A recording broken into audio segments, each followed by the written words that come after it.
This video will cover the addition of smart insights for Datasphere and seamless planning models in the optimized story experience. Starting in our optimized story, we will select our chart, which covers gross sales per city across all countries. Then we'll click the More Actions menu and Smart Insights. So the insights we get may cover facts from the model that are beyond the data that's visible in the chart. And that's what we see here. The insights have chosen Paris, which was the top result. And they've given us a gross sales comparison between March, April, and May 2023.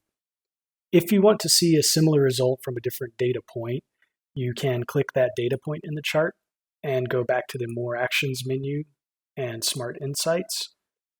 And what we get should be a similar result, but from the data point we selected.